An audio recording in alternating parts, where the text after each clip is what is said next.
Have you heard of some women say that they were diagnosed with blocked fallopian tubes, but later found out they were pregnant, and you were wondering how?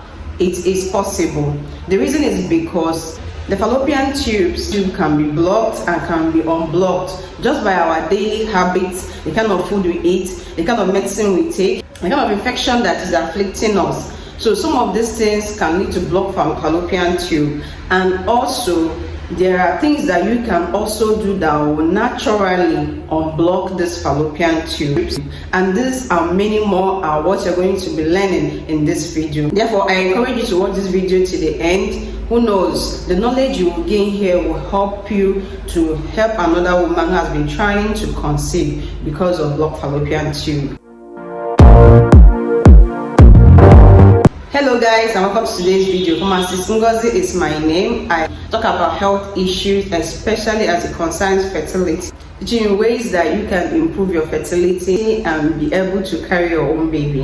Without wasting much of your time, let's dive into the video. Blocked fallopian tubes are responsible for about 25 to 30% cases of female infertility, and because it's a silent condition that does not come with any symptoms, it is unnoticed until a female starts trying to conceive. Before we learn about the causes of blocked fallopian tube, let us take a look at the fascinating structure of the fallopian tube. The fallopian tubes are very tiny and narrow, measuring about 10 cm in length, in thickness about the size of your regular spaghetti. This is 10 cm.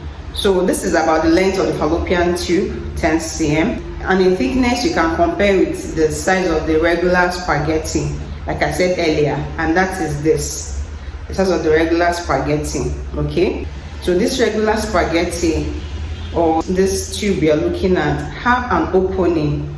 This opening is like the size of the sewing needle. I'm going to show you. So this is the size of the sewing needle. That's the opening inside this tube is as small as this size. So you can imagine a tube that is tiny like this, okay, tiny like this, with this kind of tiny opening, and the egg that is passing through this should be compared to the size of the full stop you put at the end of your sentence. So a tube that is tiny like that can easily be blocked actually. Also, inside the fallopian tubes are finger-like projections called cilia. The work of this cilia is to help move the egg along the fallopian tube down into the uterus. There's also another part of the body where you can find cilia, which is the lungs, where they help to move impurities and mucus out of the lung. In addition to this cilia, this tiny tube also have mucus. This mucus helps to make the tube slippery, allowing the egg to slide through as it travels down into the uterus. The end of the fallopian tube, closer to the ovary, contains very slippery mucus, so that immediately the egg drops there, it slides off immediately without any resistance. While the end of the fallopian tube, closer to the uterus, contains thicker mucus to prevent the egg from reaching the uterus too soon. This is to allow sufficient time for the endometrium to thicken in order to sustain implantation and pregnancy. Isn't God wonderful and amazing? It is important to note that any mucus producing organ can easily be blocked. For instance, the nose. When you have very bad cold, your nose can get so blocked that you won't be able to breathe through it. Also, if you have hair fever or allergic reactions, your nose can run profusely. Therefore, the same can happen in any mucus producing organ or tissue in the body. Example, the lungs, the gut, the vagina, and then the fallopian tubes. There are three kinds of blockade of the fallopian tubes, which is according to the location where it occurred. Proximal tubal occlusion means the blockade happened in the part of the fallopian tube closer to the uterus. Medial tubal occlusion means it happened in the middle of the fallopian tube. While distal tubal occlusion means that the blockade happened at the end of the fallopian tube near the fembrel close to the ovary. Let's look at the signs and symptoms of blocked fallopian tube. Since it is a silent condition, most women with blocked fallopian tube experience no symptoms. However, in some cases where the fallopian tubes are blocked with fluid, that is in the case of hydrosapiens, women may experience recurring pelvic or abdominal pain or abnormal vaginal discharge. This hydrosapiens condition is usually associated with pelvic inflammatory disease, endometriosis, or sexually transmitted infections. It may impair blood flow to the uterus or to the ovaries, which may affect your ability to get pregnant. Now, let's look at the 4 things that may lead to the blockade of the fallopian tube. Number 1 is dehydration. If you are dehydrated, your body has less raw material, in this case water, to produce mucus.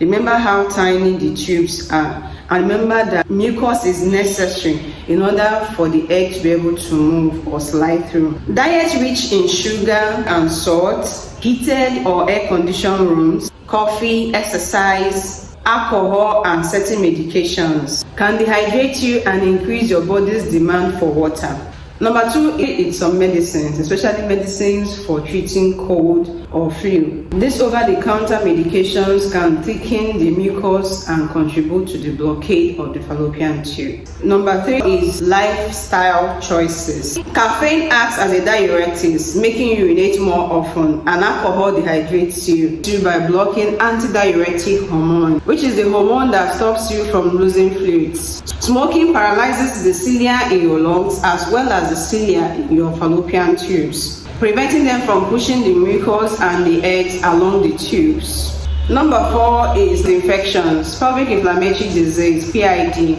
chlamydia or sexually transmitted infections, and even IUD, that is intrauterine device. All this can increase chances of having blockade of the fallopian tube. Some STIs and infections are silent and can go unnoticed, while others can be very painful and you know that you had them.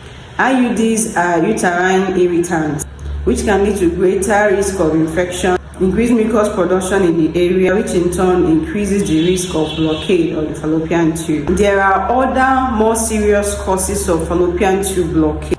They include abdominal surgery, traumatic vaginal birth of the first child, C-sections, endometriosis, and autoimmune disease. Some of these causes can lead to scarring and adhesions, which can pull on the fallopian tube and distort the fallopian tubes, in which case they may need to be removed surgically using laparoscopy.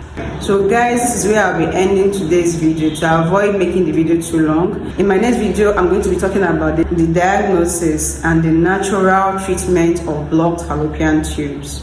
You don't want to miss that. Meanwhile, I've done a lot of videos on how you can improve your fertility on this channel. You can click the next video to watch them.